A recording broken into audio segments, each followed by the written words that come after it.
Okay, abusia yebemo bibia kwa bana abusia NDC Orati mapeke alert bia chese o discover 77 billion Ghana cedis e wo chese former president of Ghana Nana Addo Akuffo the residents abusia pay information a rechi no eye Ernest Addison no ye adwuma e wo Bank of Ghana na chese according to information wetimi use money printing machine e dey printed desk 77 billion Ghana cedis chese Nana Addo Akuffo do Orati etimi akwakọ discover desk twetwiri die e wo chese no residents abusia me no wakasei e yade a enchemu aba Mogabi Masi Edin Seminum Chimu Ababedomia Mepesem Bamiako, Nakwakuti, the course, and answer never convention to Jumedia like here, or be like subscribe to the channel nothing so share Jumedino, Mafo from Sensa into me and Kabi Miramasi. Nanu mi ko program binu MPP ni dis catch him say NDC for Akroma nti anka Ghana for nim say politicians ya Akroma na NDC for na ya chiatum.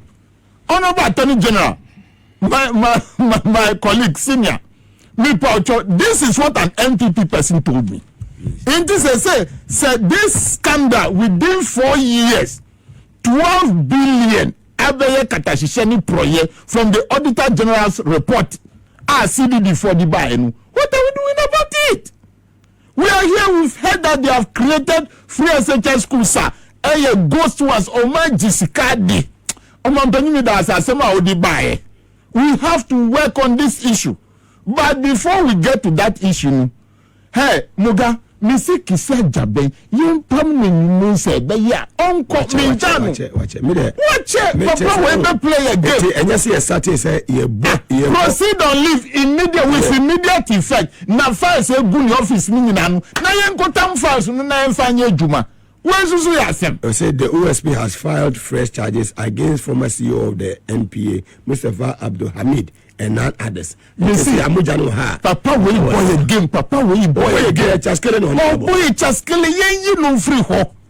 Because he's part of MPP. Intinipa Kukudama or Bubo Mudisenu. He is not going to do anything about it. Who is that? He said that member to me after Addison. Addison said 77 billion. What printer man and Addo ni Brabeyano. On to me yet. That is the reason. That is what we are talking about. Because Sene Obiti say Okoboy Jina Okacha say we agenda 111. Sika we ya printer man and Addo. And no necessary NG.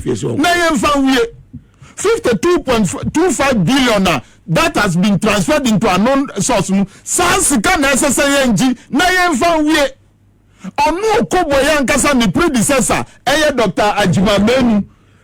$81 million akoka broche sika number Sputnik V sika susu enusu samba 4 million for 26 ambulance sika number na okobo wan ka hand over note already now say sika we ni nyina wo these are some of the things na mosu chirewe mosu ya light wave Womuna records, keeping records, patients records, various government hospitals. Almost any Ministry of Health SI contract 2019 to 2021. 2 years contract.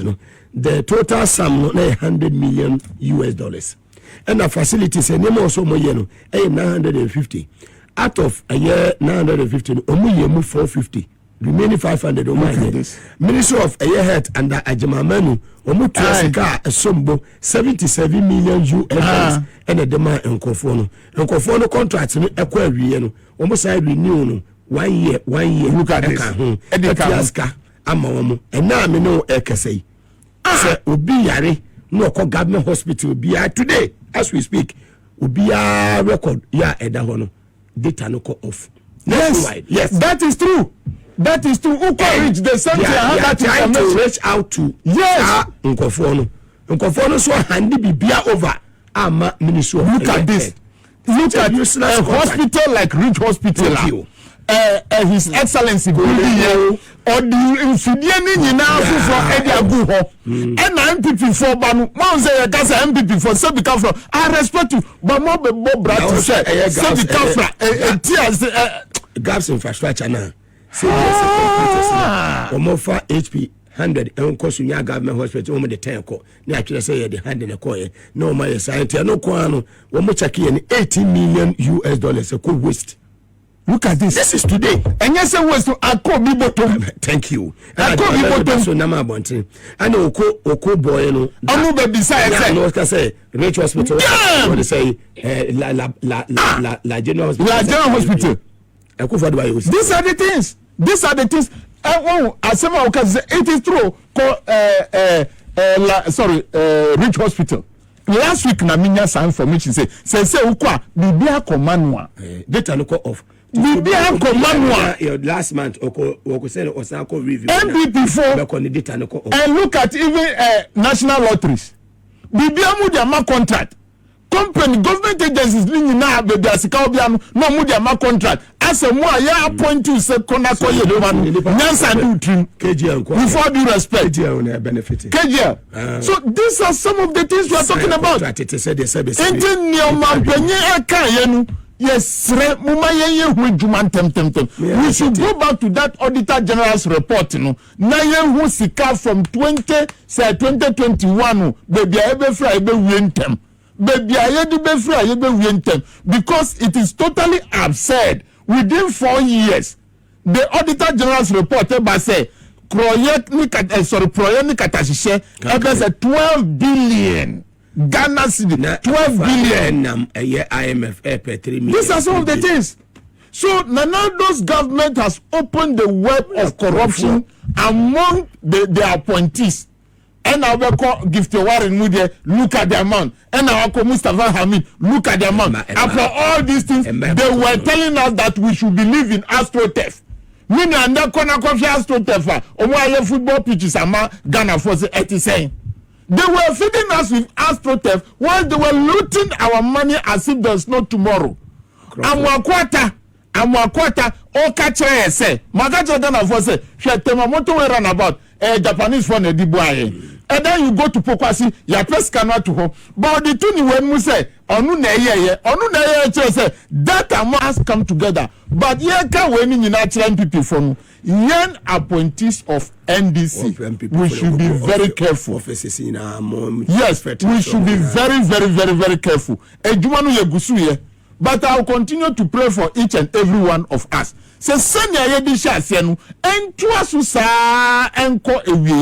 Because to me come from January say in 2028 near NDC debe call election a good governance. Yes. That is what we are going. Let all the political parties be talking. If we carry the good governance, that will be a very solid campaign message to Ghanaians. Yeah. If we are able to provide them with their needs, water, health facilities, school, and feeding the students in school, good roads, good electricity, we say everybody will understand us. Yegusu yejuma. Na onyankopon onkan o. Ba sister me ba be freeze. I be freeze. You want to like I said. Fantastic. Thank you very much, and then you may resume your seat. The vision of the United Party is to make Ghana the economic powerhouse of Africa by 2040. By 2040. And that is what we call Vision 2040. And we are branding this as the Paradise Project.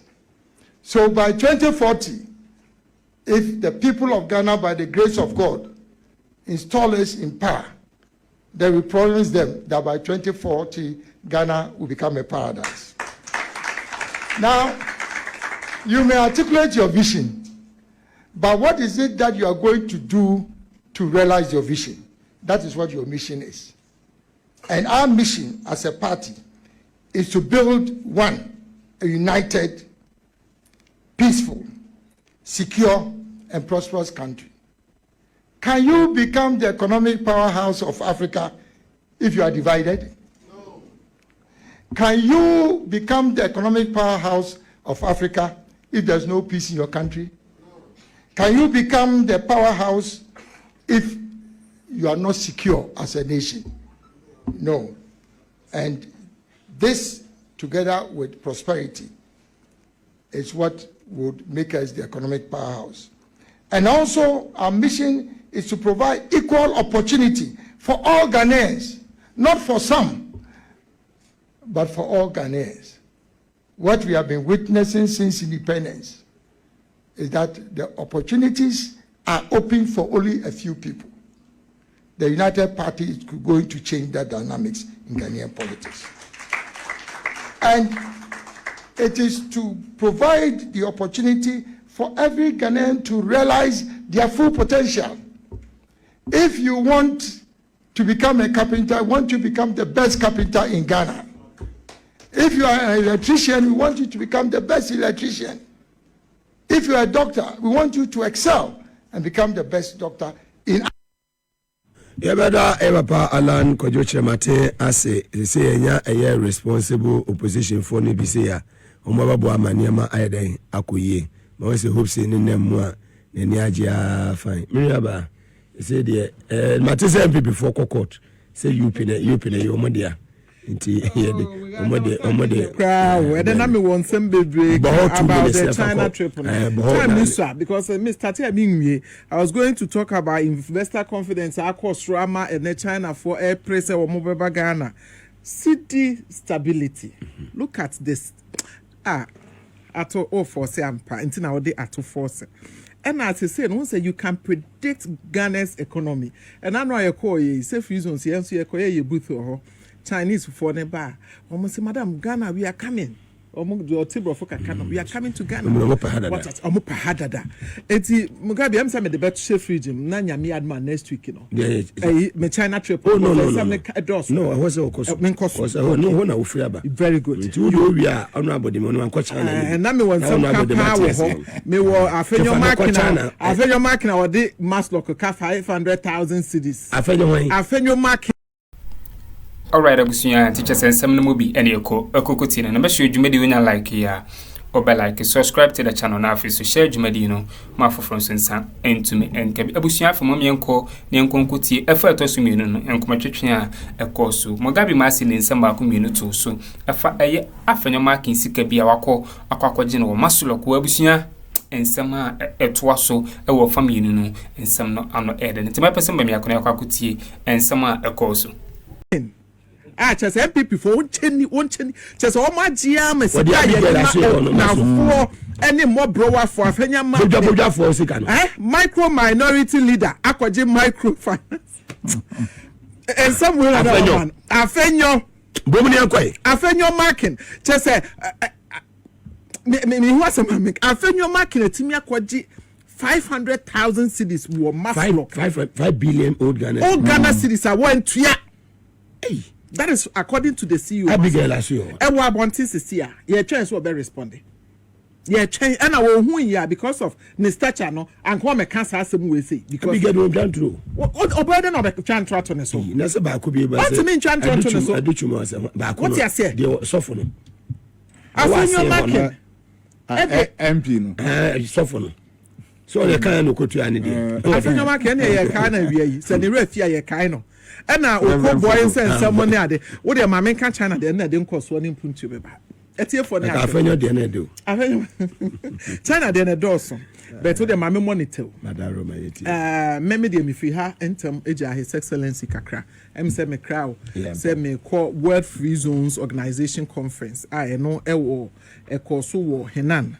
Now, we share World Free Zones. So you made the idea and say, yeah, you promote trade and investment. Yeah. What I say for economic growth.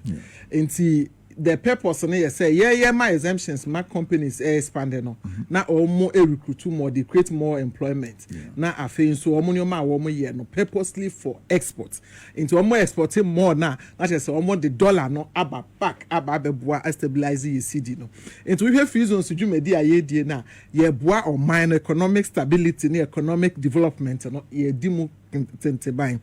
Now you call World Free Zones Organization Conference no annually.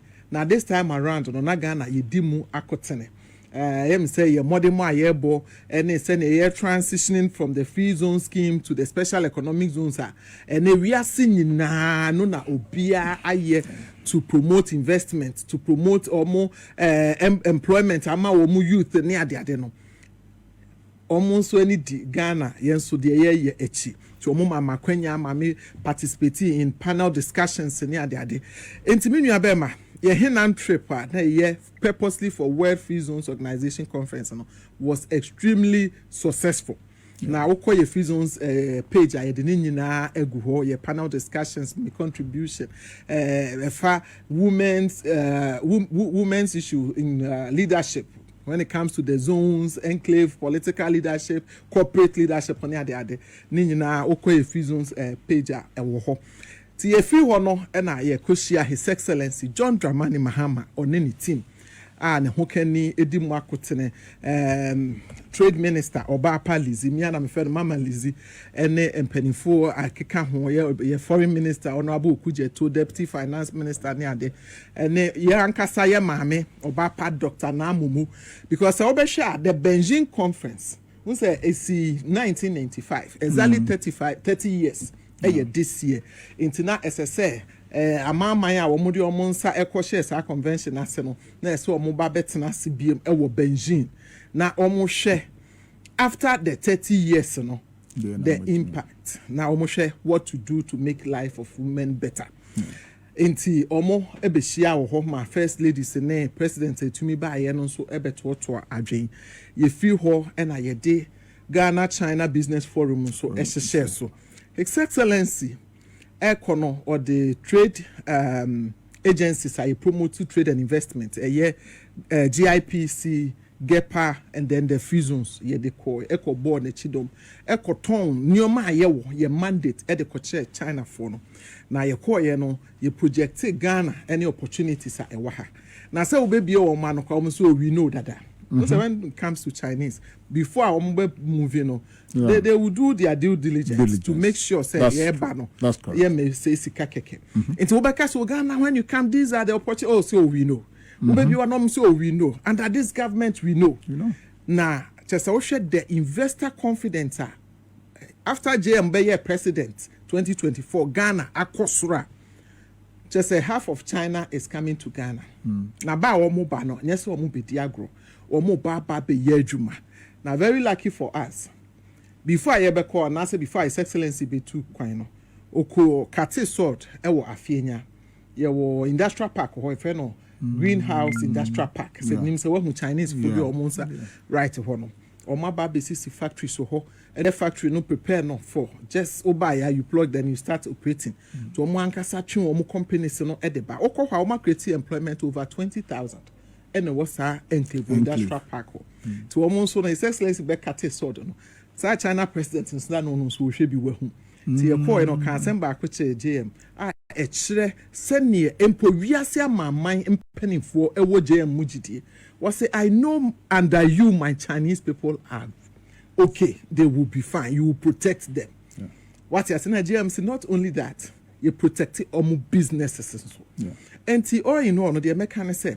Kwaya koye no edenioma papa eba Ghana investors no eba as I'm speaking to you Ochina I'm hosting 2 Chinese investors me konya wo from China trip we say ena ye dey buy enti Mugabe ene asama esan den say yes sorry no place chese city no asan a drop ya ma ene Ghana ni bia eni age because we literally we import everything we use in Ghana city any dollar yana a problem. Na ni nyina no emakwa eba because of initiatives our president and finance minister edi atoto ho out of their experience.